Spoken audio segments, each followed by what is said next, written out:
अस्सलाम वालेकुम दोस्तों, कैसे हैं आप सब। Welcome to my channel. आज हम बना रहे हैं शक्करपारे। इसके लिए हमने 4 कप मैदा लिया है, आधा कप हमने घी लिया है, 3/4 कप हमने चीनी ली है और 3/4 कप हमने पानी लिया है। पहले हमने बॉल में पानी और चीनी शामिल कर दिया है। इसको पकाएंगे नहीं, सिर्फ मेल्ट करना है।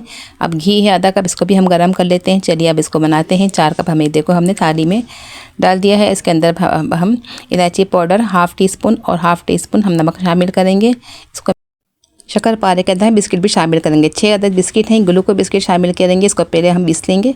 पीसने के बाद हम इसको इसमें शामिल कर देंगे। अब जो हमने घी गरम करके रखा था, इसको अभी हम इसमें शामिल कर देंगे।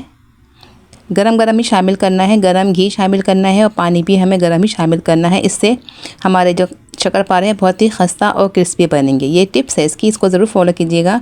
अब इसको हम स्पैचुला से मदद से मिक्सअप करेंगे। इसके बाद हम इसके अंदर चीनी और पानी जो हमने मेल्ट करके रखी थी वो भी थोड़ा थोड़ा करके शामिल करेंगे, एक साथ नहीं शामिल करेंगे। पहले हम इसको घी को और इसको मिक्सअप करते हैं, फिर इसको हाथों की मदद से अच्छी तरह से मिक्स जगह इसका घी और मैदा यकजान हो जाए। हाथों से करेंगे, मिनट तक करेंगे कम से कम। इस तरह से देखिए हाथों से करेंगे तो अच्छी तरह से। फिर इसको हम मुट्ठी इस तरह बंद करके देखेंगे बाइंड हो रहा है तो बिल्कुल परफेक्ट है। चलिए अब हम इसके अंदर ये बिस्किट थे 6 अदद हमने इसमें पीस के वो भी शामिल कर दी हैं। अब इसके अंदर हम इसको मिक्सअप करेंगे और फिर हम पानी और चीनी जो हमने मेल्ट करके रखी थी, इसको पकाया नहीं है, सिर्फ चीनी और पानी मेल्ट करी है। 3/4 कप पानी था और 3/4 कप चीनी थी। इन दोनों चीज़ों को मेल्ट कर लिया हमने और भी शामिल कर दिया इसके अंदर हमने।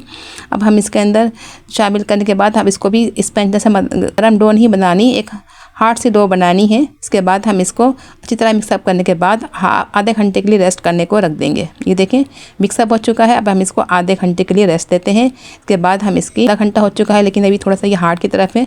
थोड़ा सा इसको हमने पानी की मदद से थोड़ा सा और नरम कर लिया। इसके बाद हम इमाम दस्ते की मदद से अच्छी तरह कूट लिया इसको हमने। अब इसके बाद हम इसको इस तरह बेलेंगे। इसकी थिकनेस देखिए आप। पहले हम इसको बेलने के बाद इस तरह से फोल्ड करेंगे, इस तरह से इसकी लेयर बनेगी, ये ज़रूर कीजिएगा। इस तरह फोल्ड करके अब हम दोबारा से इसको बेलेंगे और एक थोड़ी सी मोटी डो बनाएंगे। ये देखें थिकनेस देखें, थोड़ा मोटा ही रखना है हमें, पतला बिल्कुल नहीं करना, इतनी थिकनेस होनी चाहिए। अब हम इसको कटर की मदद से, पिज़्ज़ा कटर से काट लें या नाइफ़ से कट कर लें। इस तरह से पहले हम लंबाई में इसको करेंगे। अब हमने इसको टर्न करके दोबारा से इस तरह सामने से इस तरह से पलट के इस तरह चौकोर पीस कट कर लेंगे। देखें इस तरह से एक ही शेप बना लें ताकि लुक वाइज भी अच्छा लगे। चौकोर पीसेस कट करें हमने, देखें सब हमने पीसेस कट कर ली हैं।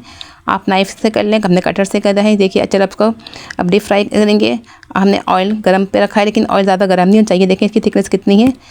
टेम्परेचर इसका हमें मीडियम ही रखना है। ये देखिए हमने चेक करा है, इसमें बबल्स आ रहे हैं हल्के हल्के से, इसी तरह से चाहिए हमें, ज़्यादा तेज़ तेल नहीं चाहिए। अब हम सारे पीसेस को इसमें शामिल कर देंगे और बिल्कुल धीमी आंच पे इसको गोल्डन फ्राई होने तक पकाएंगे। इसको अभी हम बिल्कुल भी नहीं छेड़ेंगे, ना इसको टच करेंगे बिल्कुल भी। इसको धीमी आंच पे इस तरह पकने देंगे। जब इसका कलर हल्का सा गोल्डन होना शुरू हो जाएगा तो हम इसकी साइड चेंज कर देंगे। आँच बिल्कुल ही धीमी रखनी है, तेज़ नहीं रखनी है, वरना ये अंदर से कच्चे रह जाएंगे, खस्ता भी नहीं बनेंगे और कच्चे रह जाएंगे। इसलिए आज देखें गोल्डन कलर आना शुरू हो चुका है। आँच हमारी बिल्कुल धीमी है। हमने इसको अब इसके साइड चेंज करते हैं और जो हो चुके हैं इसको शक्करपारों को हम इसको निकाल लेते हैं। ये देखें कलर इसका अच्छा आ चुका है, इनको निकाल लेते हैं। ये देखें इसको निकालिए और दूसरे जो कच्चे हैं थोड़े से उसको हम साइड चेंज कर दीजिए और बिल्कुल धीमी आंच पे ही पकेंगे तो ये अच्छे खस्ता क्रिस्पी हमारे शक्करपारे बनेंगे। चलिए इसको निकालते हैं और जो रह गए हैं उसको भी शामिल कर देते हैं। ये बहुत ही खस्ता और क्रिस्पी बने। हमने इसको छन्नी में निकाल लिया है, सारे हमने शक्करपारों को फ्राई कर लिया और आँच हमने बिल्कुल धीमी रखी थी। आँच हमने बिल्कुल भी तेज़ नहीं करी थी। हमारे शक्करपारे निहायत खस्ता और क्रिस्पी बने। हम कट कर दिखाते हैं आपको। ये देखिए अंदर तक पक चुके हैं, बिल्कुल भी कच्चे नहीं हैं, वो बहुत ही क्रिस्पी खस्ता हैं और फ्लेवर इसका बहुत ही अच्छा है क्योंकि हमने इसके अंदर बिस्किट शामिल किया है, ग्लूको बिस्किट शामिल किया है। आप कोई और बिस्किट शामिल कर दीजिए, लेकिन बिस्किट ज़रूर शामिल कीजिएगा। इससे इस तरह से शक्करपारों का फ्लेवर बहुत ही अच्छा आएगा। और जो हमने इसको बेल के दोबारा फोल्ड किया था, इससे इसकी परतें बन गई हैं। देखें आपको नज़र भी आ रही होंगी इसकी परतें बनी हुई हैं और ये बहुत ही खस्ता और क्रिस्पी हैं। चलिए आप इस रेसिपी को हमारी ट्राई कीजिए। अगर आपको आज की हमारी रेसिपी अच्छी लगी है तो आप हमारी इस रेसिपी को फॉलो करें, बनाइए और फीडबैक दीजिए कि आपको आज की ये रेसिपी कैसी लगी है हमारी। और एक प्यार सा कमेंट्स करें, लाइक करें हमारी वीडियो को और छोटा सा कमेंट्स ज़रूर करें और दोस्तों में शेयर करें और सब्सक्राइब करें हमारे चैनल को। चलिए मिलते हैं किसी नेक्स्ट वीडियो में। अपना बहुत सारा ख्याल रखिए, दुआ में याद रखिए। अल्लाह हाफिज़।